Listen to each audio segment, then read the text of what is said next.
Coming up today, President Park Geun-hye stresses the need for a solid rule of law and a more transparent society in order for the Korean economy to flourish.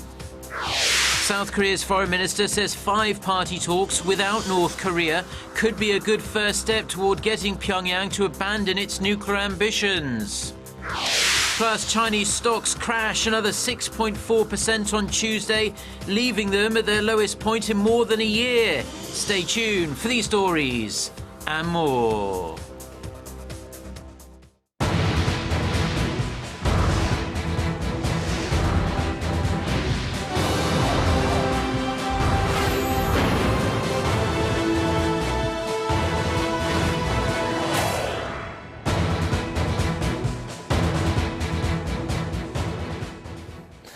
Hello to our viewers around the world. It's 6 a.m. on Wednesday, January 27th, here in Seoul. Thank you for joining us. I'm Mark Broom. Our top story this morning, President Park Geun-hye says the establishment of a transparent society and a solid legal order will help Korea become a more innovative nation. She is also urging the government to stamp out deep-rooted abnormal practices that inevitably lead to corruption and other irregularities. Song Ji-son starts us off. President Park believes that sustainable growth is only possible through national innovation based on principles. During the fifth status report from her cabinet, the president asked for a concrete plan for responding to civilian complaints to build a safer and just nation where law and order stand firm. President Park also called for a stronger anti-corruption drive, saying that Seoul is in 27th place in the Global Corruption Index among the 34 OECD member countries. 질서를 확립하고 투명한 사회를 만들어가는 것이 국가 혁신의 기초가 된다는 점을 항상 유념해야 할 것입니다. 부패와 비리, 탈법과 편법을 낳는 비정상적인 관행과 적폐들이 경제에도 심각한 악영향을 끼치고 있기 때문입니다. 우리나라가 법 질서와 사회 청렴도를 OECD 평균으로만 끌어올려도 경제 성장률이 1%가량 높아질 것이라는 연구 결과들도 있는 만큼 이 과제가 국가 미래를 좌우한다는 각오로 최선을 다해야 하겠습니다. To that end, the government will launch a special investigative team for corruption-related crimes. To improve Korean citizens' lives, the government will also provide a one-stop service to deal with a variety of issues from cradle to grave. That includes a new set of measures designed to better protect children from abuse and other dangers.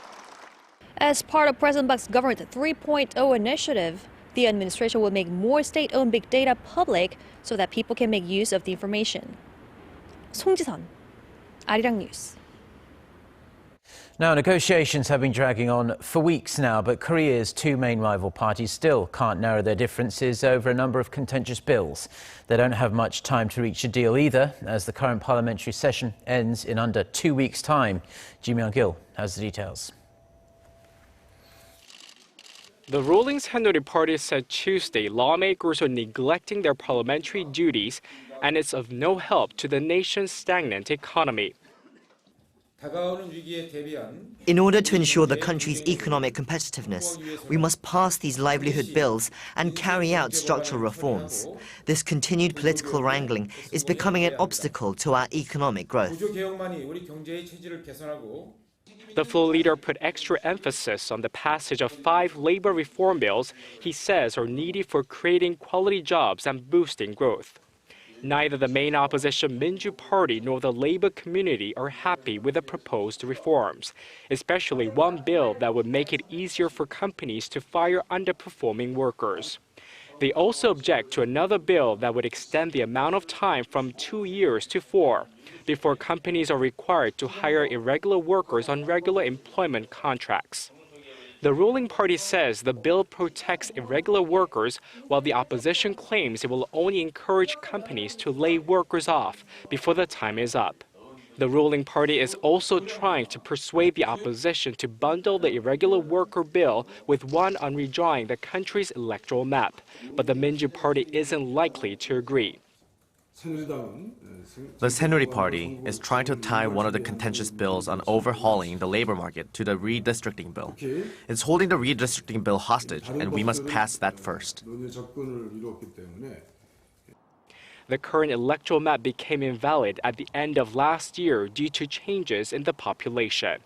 Lawmakers are trying to reach a compromise on the constituency bill before a parliamentary election in April and hope to find common ground on the other bills before the current parliamentary session ends on February 8th. Chimyeong-gil, Arirang News. Now, the Korean government is focused on shaking up the labour market in a bid to revitalise the economy in a fresh set of guidelines. On Tuesday, the government took aim at unscrupulous employers who don't pay their workers what they are owed. Shin Se-min reports. Nearly 1.3 trillion won, or over $1 billion US. That's the estimated amount of wages owed to workers in Korea last year. To lay it out more clearly, that means 296,000 employees were not properly paid in a timely manner. The Korean government is rolling up the sleeves to root out habitual and intentional wage defaulters through administrative measures. During a government ruling Saenuri Party meeting Tuesday, the government said that it will enforce a principle of no tolerance against employers who violate the law by investigating practices and putting culprits behind bars. Labor Minister Lee Ki-gon said the government will beef up workplace monitoring and urge companies to pay their salaries on time ahead of the Lunar New Year's holiday in February.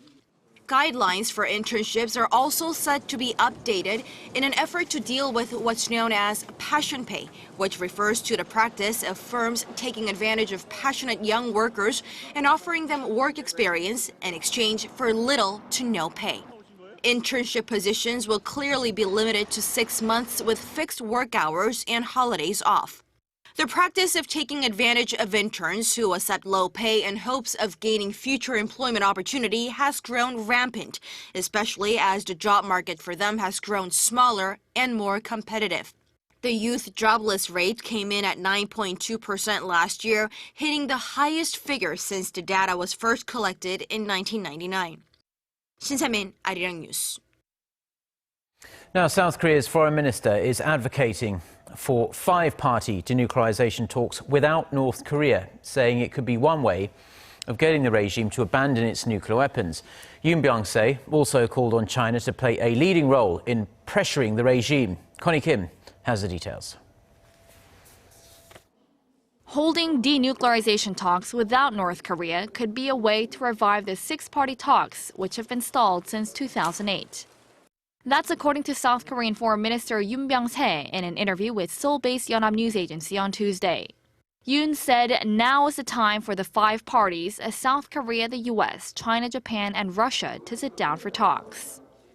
His remarks are in line with President Park Geun-hye's recent proposal for five-party talks as one way to get the North to give up its nuclear ambitions. Yoon also called on China, the regime's longtime ally, to play a constructive role in pressuring Pyongyang, saying it's the international community versus North Korea when it comes to the regime's nuclear weapons program. China has been reluctant to impose heavy sanctions on Pyongyang. Reflecting its close ties with the North, Beijing recently voiced opposition to the idea of resuming the denuclearization dialogue without Pyongyang. Regarding a draft United Nations Security Council resolution on North Korea, Yoon said the related countries agree on the need for strong measures that correspond to the level of Pyongyang's recent provocation. Nearly 20 countries have reportedly taken measures against the North since the test, including the withdrawal of invitations to North Korean officials. The foreign minister said unilateral measures that include penalizing third-party countries that do business with the regime are also on the table. In an effort to secure Moscow's support for stronger sanctions on the North, Minister Yoon says he's planning a trip to Russia, one of the veto-wielding members of the UN Security Council and a six-party talks participant. Connie Kim, Arirang News. South Korea and its allies have condemned North Korea for destabilizing regional security and undermining international non-proliferation efforts. During a session of the Conference on Disarmament in Geneva, Kim Yong-moo, who is Seoul's deputy ambassador to the UN, said Pyongyang's latest nuclear test was clearly against the moral obligation of the conference. He added that South Korea will fully cooperate with the international community to impose comprehensive sanctions against North Korea. Now, North Korea's ambassador to the UN, So Se-pyong, said the purpose of the regime's nuclear development was to counter threats posed by the United States. He also claimed that it was North Korea's own right as a sovereign country to test a nuclear bomb. 14 members of the conference, including the US and Japan, urged North Korea to immediately renounce its nuclear weapons program. Now, 2 Korean survivors of Japan's wartime sexual slavery have travelled to Tokyo to speak out against the recent landmark deal on the issue. Speaking outside the Japanese parliament on Tuesday, 90-year-old Iok-sun and 89-year-old Kang Il-chul demanded Prime Minister Shinzo Abe apologise to them in person and pay them official reparations. And they also accused Abe of trying to buy their silence with what they called meagre compensation.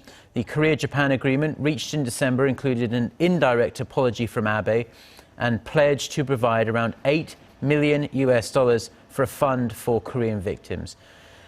On a related note now, Japan's ruling Liberal Democratic Party has forwarded a resolution to push the Korean government to remove a memorial statue for the victims that sits in front of its embassy in Seoul.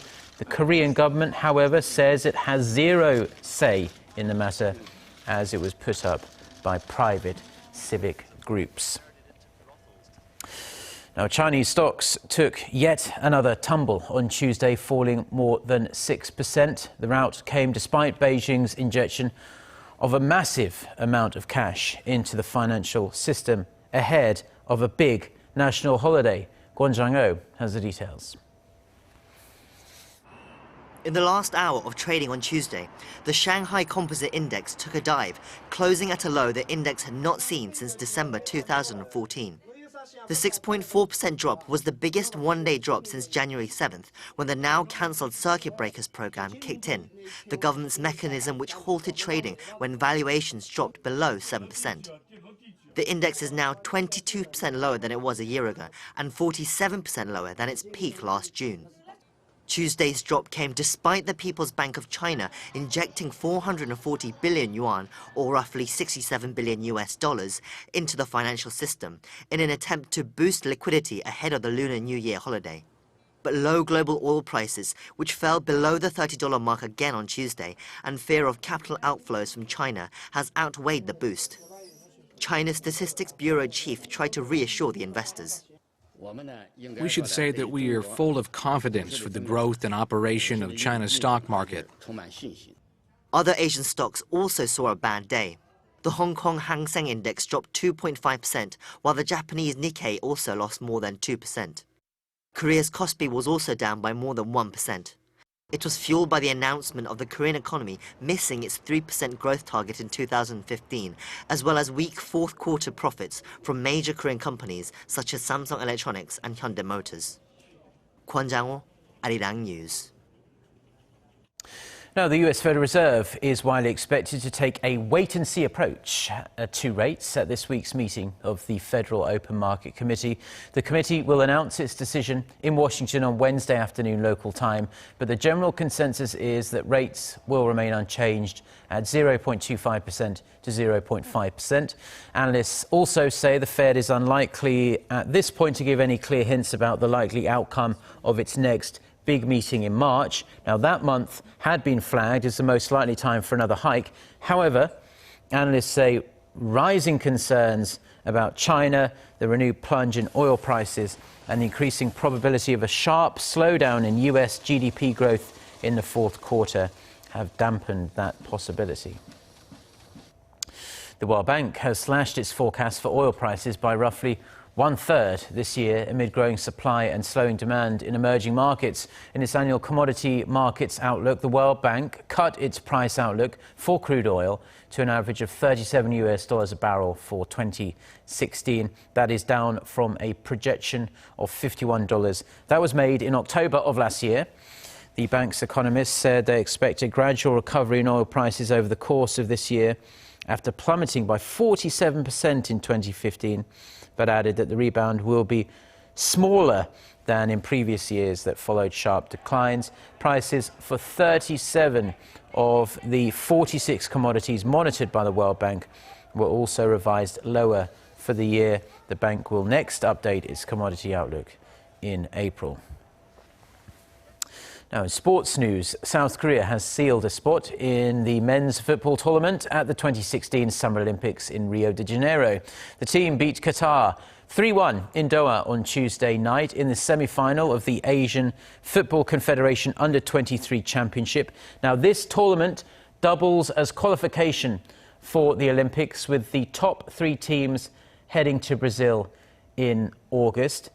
This marks the 8th consecutive time the South Korean team has qualified for the Olympics. We're seeing some still images from that game. Now, the icing on the cake for South Korea is that they now get to take on arch rivals Japan in Saturday's final, also in the Qatari capital.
Well, that's all we have for now on this Wednesday morning here in Seoul. I'm Mark Broom. Thank you as always for watching. We'll be back throughout the day with more newscasts, with the next one coming up at noon Korea time. Until then, goodbye.